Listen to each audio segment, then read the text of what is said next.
ఎన్ని తిట్లు అంటే అమ్మతోటి చెప్తున్నా, నేను ఎప్పుడు ఒక ముఖ్యమంత్రిని ఇన్ని తిట్లు ప్రజలు తిట్టంగా నేనే తినలేదు. ఇప్పుడు మనం కూడా 10 ఏళ్ళు ఉన్నాం ప్రభుత్వంలో, కానీ తిట్టుడు అంటే భయం కూడా పడతలేరు. ఇక మన కార్యకర్తలన్న వాళ్ళు ఒకరు వీళ్ళు అన్నా కేసు పెడతాన్రే, మా వాడు ఉన్నాడు అబ్బాడు అని లేడు, వాడు అప్పుడప్పుడు చెప్తాడు అన్నా కేసులు పెడుతుర్రు ఇదైతుంది అదైతుంది. నేను అంటే అంటున్నా, అరే కేసులు పెడితేనే లీడర్లు అవుతారా, నువ్వు భయపడకరా అని నేను చెప్తున్నా. కేసులు పెడుతుర్రు అంటే మనం పెద్దోళ్ళని చేస్తున్నట్టు రావాలి, నీకు అర్థమైతే లేదు. కేసులు పెడితేనే సమాజంలో గుర్తింపు వస్తుంది, నువ్వు టెన్షన్ పడకని నేను చెప్తున్నా. మనోళ్ళు అక్కడక్కడ ఇట్లా అంటారు అన్నా కేసులు పెడుతుర్రు, కానీ ప్రజలు మాత్రం ఒక సెకండ్ కూడా ఆలోచన చేస్తలేరు.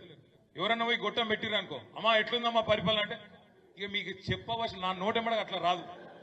అది ఏం తిట్లు, అవి ఏం మాటలు, అది ఏమి మామూలు తిట్లు కాదు. ఇంకోటి రేషం ఉన్నోడైతే ఇప్పటికీ బిల్డింగ్ ఎక్కి దుంకి చచ్చిపోతుండే. రేవంత్ రెడ్డి కాబట్టి ఇక నడుతుంది దుకాణం, కానీ రేషం ఉన్నోడు ఎవడైనా చచ్చిపోతుంది ఈ పాటికి.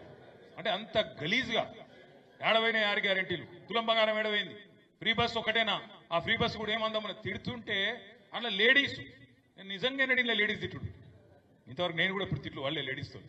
కాబట్టి మామూలు తిట్లు కాదు అవి, భయంకరమైన తిట్లు తిడతాను.